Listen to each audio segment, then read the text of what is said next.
Join అయిపోతారు BRS నుంచి కూడా నాగేంద్ర గారు. ముందు ఆచార్య గారి దగ్గరికి వెళ్దాం. ఆచార్య గారు, నేను ఇంతకుముందు అన్నట్లు ఒక ముఖ్యమంత్రి ఒక 99 రోజుల యాక్షన్ ప్లాన్ అయితే ఒకటి సిద్ధం చేశారు. ప్రజాపాలనలో ప్రజలు ఏమనుకుంటున్నారు, ప్రజలు ఎలా ఉన్నారు, సంతోషంగా ఉన్నారా ఏంటి, మనం ఇప్పటివరకు ప్రజలకు ఇచ్చిన హామీలన్నీ కూడా వన్ బై వన్ అమలు చేసుకుంటూ వస్తున్నాం. ఇంకా ఏం పెండింగ్ ఉన్నాయి, ఇచ్చిన హామీలు ప్రజల వరకు వెళ్దాయా, ఈ రకమైన ఒక సమీక్ష నిర్వహించబోతున్నారు. ఏం చెప్తారు దీనికి సంబంధించి? అంటే నిజంగా వాళ్ళు ఇట్లా గవర్నమెంట్ ఒక్కొక్కసారి సమీక్షించుకోవడం కరెక్టే, వాళ్ళు ఇచ్చిన హామీలపైన ప్రజలు ఏమనుకుంటున్నారు, మనం ఏమైనా తప్పులు చేస్తున్నామా, ఇంకా ఏమైనా చేయాల్సి వచ్చింది అనేది, ఇది ఒక మంచి పరిణామం అనుకోవచ్చా? దీన్ని ఏ రకంగా చూస్తారు ఆచార్య గారు?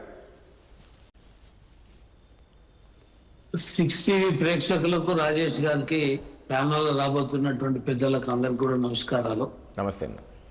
రాష్ట్ర ముఖ్యమంత్రి 99 రోజుల యాక్షన్ ప్లాన్ ని చేసుకోవడం మంచిదే, కానీ ఈ 2.5 సంవత్సరాల కాలంలో రాష్ట్ర ప్రభుత్వము చేసినటువంటి అభివృద్ధి సంక్షేమ పథకాలను నెమరు వేసుకోవడానికి 99 రోజులు అవసరం లేదు, 9 నిమిషాలు సరిపోతుంది. అంతే అంటారు? ఆయనంతలా ఆయన రిలీవ్ చేసుకుంటే సరిపోతుంది. ఎందుకంటే ఇచ్చిన ఆయనే కదా, హామీలు ఇచ్చింది ఆయన్నే, నెరవేర్చింది ఆయన్నే. ఆ నెరవేర్చిన క్రమంలో ప్రజలకు ఏం జరిగింది అనేది తెలిసేది కూడా ఆయనకే. కాబట్టి ఇదేదో కలెక్టర్లు చెప్తే 99 రోజుల యాక్షన్ ప్లాన్ లా మొత్తం చేస్తే ఏందో తెలుస్తుంది, ప్రజలు ఏమనుకుంటారు అనేది దానికి 9 నిమిషాలు సరిపోతుంది.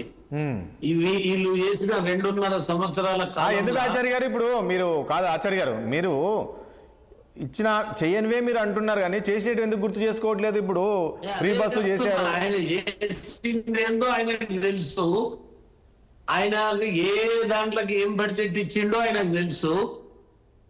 ఇవాళ కలెక్టర్లతో అడిగి తెలుసుకోవాల్సినది అదేం లేదు. కళ్ళకు అర్థం కట్టినట్టు ఆయన బడ్జెట్, ఆయన వడ్డింపులు, ఆయన చేసిన అన్ని మనకు కనపడుతున్నాయి. దీంట్లో ప్రజలకు ఒరిగింది ఏం కూడా ఏం లేదు. ఇందిరమ్మ రాజ్యంలో ఇంటింటా శోకం, ఇందిరమ్మ రాజ్యంలో ఇంటింటా శోకం. ఎందుకంటే 6 గ్యారంటీల ఆశ పోతే మొత్తానికి మోసం వచ్చిందని ప్రజలు ఇలా గగ్గోలు పెడుతున్నారు. 2.5 సంవత్సరాల కాలంలో ప్రజలు అశాంతితోటి, ఎప్పుడు ఎవరు ఇల్లు కూలుతుందో తెలియనటువంటి ఒక భయంతో బతికింది 2.5 ఏళ్ళు. వీటికి 99 రోజులు యాక్షన్ ప్లాన్ అవసరం లేదు. 9 నిమిషాలు ఈయన ఫేస్బుక్ లకు, ట్విట్టర్లకు పోతే మొత్తం కూడా బయటపడుతుంది. ఇలా ఈ రాష్ట్రంలో ఏం జరుగుతుంది, ప్రజలు ఏమనుకుంటున్నారు, ప్రజల యొక్క విశ్లేషణ ఏందనేది తెలిసిపోతుంది. మళ్ళీ ఈయన కలెక్టర్లను అడిగితే కలెక్టర్లు సీఎం కు రాంగ్ రిపోర్ట్ అయితే ఏమి ఇయ్యరు. చాలా బాగుంది సార్, ఎందుకంటే గతంలో 10 ఏళ్ళు కేసీఆర్ పాలన మునిగిపోయిన వరకు కూడా అధికారులు ఎవరు ఆయనకు ఉల్టా రిపోర్ట్ ఇయ్యలే. కాబట్టి ఈయన గట్లే ఉంటది. కలెక్టర్లు ఈయనకి ఎవరు వ్యతిరేకంగా చెప్తారు, సార్ బాగాలేదు, ఇంకా ఈ పరిస్థితులు బాగాలేవు, లేకపోతే ఆచార్య గారు ఒక పాయింట్ ఇక్కడ. ఇప్పుడు ఆచార్య గారు, ఇప్పుడు మీరు ఎంతసేపు ఉన్నా ఇల్లు కూల్ చేశారు, పేదలు ఇల్లు కూల్ చేశారని మీరు అంటున్నారు, కానీ అక్కడ నిజమైన పేదలకు ఇల్లు కట్టిస్తామని చెప్తున్నారు. ఎవరైతే అక్రమంగా ఉన్నారో, కొందరు ఉన్నప్పుడు అక్రమంగా, వాళ్ళందరినీ మేము వాళ్ళకి ఎవరికి మేము ఇల్లు ఇవ్వమని చెప్తే కరెక్టే కదా? ఇప్పుడు ప్రభుత్వం ఎవరు అక్రమండి? ఈ ప్రభుత్వం రాకముందుకే గత ప్రభుత్వం ఉన్నప్పుడు భూదాన భూములల్లా పేదలు, నిరుపేదలు, స్థలాలు లేని వాళ్ళు వేసుకున్నటువంటి దాన్ని అప్పుడు ప్రభుత్వము వద్దన్నా ఏదన్నా అవునన్నా వాళ్ళు ఇల్లు కట్టుకున్నారు, ఇళ్లలో జీవిస్తున్నారు. ఇలా అకస్మాత్తుగా ఊకుమ్మడి దాడి చేసి టైం ఇవ్వకుండా అందరినీ కుటుంబాలను మొత్తం బయటపడేసి ఇలా ఒక రాష్ట్రాన్ని ఒళ్ళకాడు చేసినట్టు చేసి ఇలా ఖమ్మం జిల్లా చూస్తే ఇలా ఏదైతే యుద్ధం జరుగుతున్న ప్రాంతంలో కూడా ఇంత గగురుపాటు పొడిసే విధంగా మనకు దృశ్యాలు కనపడతలేవు. అంతకంటే భీకరమైన దృశ్యాలు ఇలా ఖమ్మంలో కనపడుతున్నాయి. ఇలా మనము ఏదో వాళ్ళు ఎలా భూదాన్ భూములు, ఆ భూమి దానం ఎవరు కోరడం చేసిర్రు? ఈ మంత్రులు వీళ్ళందరూ అమ్ముకోవడానికి చేసిరా? 60 ఎకరాల భూమిలో 30 ఎకరాల భూమి ఎక్కడ పోయింది? 30 ఎకరాలలో ప్రజలు ఉంటే నీ సొమ్మేం పోయింది? కట్టుకునేటప్పుడు కళ్ళు ఏం చేసినాయి? అధికారులు ఏం పని చేసిర్రు? ఆనాడున్న ప్రభుత్వం నిమ్మకు నీరెత్తినట్టు వివరించి వాళ్ళు ఇలా ఏదో అప్పో సప్పో చేసి ఇల్లు కట్టుకుంటే, నువ్వు లేనోనికి ఇల్లు ఇస్తున్నావు కదా, ఎంతమందికి ఇచ్చినావు ఇల్లు? ఎంతమందికి వచ్చిన ఇండ్లు, నీవు ఇచ్చిన ఇండ్లెన్ని, కట్టుకున్న ఇండ్లెన్ని, ఇండ్లకు పోయిన ఇండ్లెన్ని? కాదు ఆచార్య గారు, ఇప్పుడు ఒకటి, ఇప్పుడు వాళ్ళు ఏదైతే మీరు ఇప్పుడు ఖమ్మం టాపిక్ తీసుకున్నారో చెప్తున్నా, ఇప్పుడు అది భూదాన్ ల్యాండ్లో వాళ్ళు ఇల్లు కట్టుకున్నారో గుడిచలు వేసుకున్నారో ఓకే. ఇప్పుడు గవర్నమెంట్ ఒక పక్కా ఇల్లు కట్టిస్తుంది కదా, ఇప్పుడు రేపు ఇంకో గవర్నమెంట్ వస్తుంది, వాళ్ళు భయపెట్టే ప్రయత్నం చేస్తారు.